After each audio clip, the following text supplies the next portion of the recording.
Okay, so say that you are Christopher Nolan.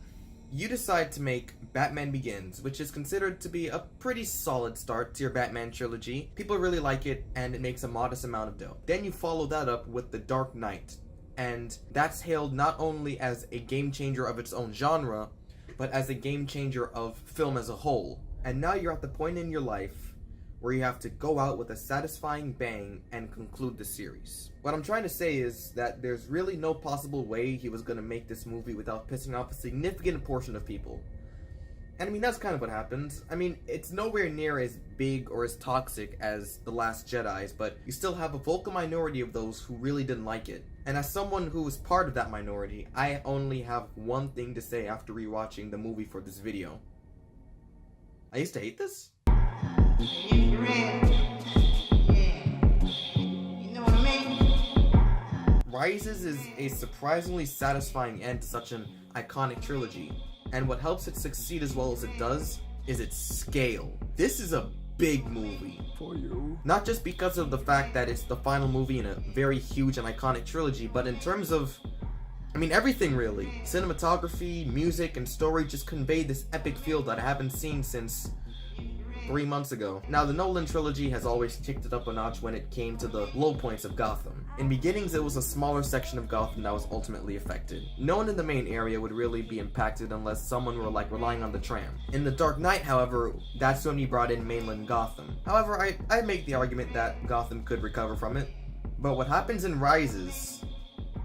Yikes. All access in and out of Gotham is destroyed now. The mayor got killed, you had the underground systems collapse, trapping Gotham's entire police force underground. Yeah, we'll get to that later. And there's a looming threat of a nuclear bomb that can level the entire city. Safe to say things could be better. To make matters worse, not only is Batman nowhere to be found, but now all the prisoners escape and practically take over the city. This is Gotham at its lowest possible point, which makes it all the more satisfying when Batman and the cops come back.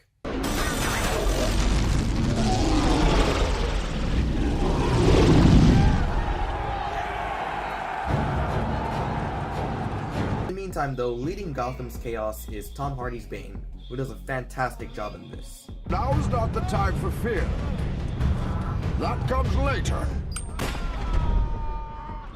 Now, you may note that in some scenes, you can barely understand him, to which I just say, turn on the subtitles. Plus, the scene with him is legendary. If I pull that off, will you die? It would be extremely painful. You're a big guy. For you. I have made and kept friends partially because of this scene here. He's a pretty big guy. I was ready to write this whole bit on the themes of pain that are in this movie, especially since it's a theme that Nolan himself said was prominent in the movie. But just watching it again, I mean, it's pretty obvious. I mean, plus it's like, you know, pain, it would be weird if that wasn't what it represented. Christian Bale gives us probably his best performance as the title character, but guess what? Where is it? Where's the trigger? Where is it? Where is it? What's even funnier is that, like, half the time the voice is just unnecessary. Most of the people that you're fighting or fighting with know who you are. You can drop the act, my guy. I also love how the journey he goes through in this is very reminiscent of his journey from Begins, down to the hole that he's stuck in resembling the world that he fell in when he was young. Michael Caine gives his best performance as Alfred, and the dynamic that they share in the movie is actually really sad and heartbreaking. Even though she's technically the least developed out of the main characters, Anne Hathaway's Catwoman was awesome, and she has this radiance on screen that just really hypnotizes you. She has a great character, she has great assets.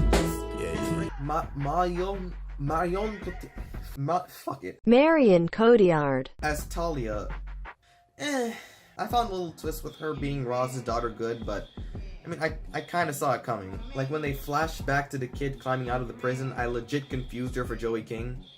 And then I found out that she was Joey King. So I kind of knew that the child was Talia. Also, her death scene is super awkward. Prepare yourself. My father's work is done.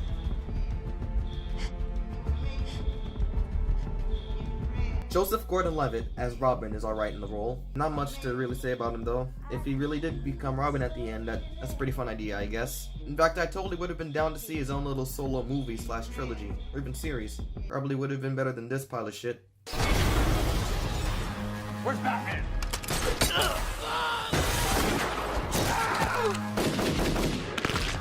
Fuck Batman. Boy, if you don't get. So yeah, Rises is surprisingly great. With that said, for me at least, it has the most problems out of any movie in the trilogy. For example, there's like a bit of a pacing issue towards the end of the second act where it just kind of drags. Like the first act builds up the story and concepts extremely well, and most of the second act delivers.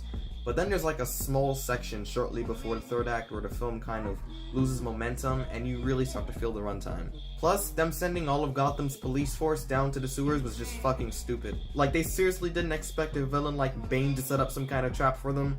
Like, maybe if the Joker or Scarecrow hadn't come along before this, we kind of get it, but come on. Also, if you watch the movie, you'll notice that the aspect ratio shifts a lot between an IMAX shot and a regular widescreen shot.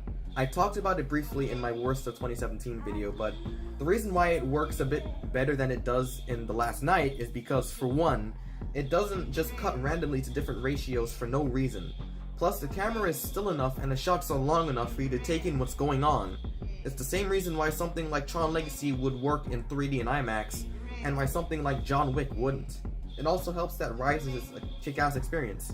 And like, I'm still kind of shocked that I can share this sentiment now toward the movie. I mean, I guess I just learned to stop combing through the movies, passing off nitpicks as a legit criticism because, well, that's no fun. You're no fun.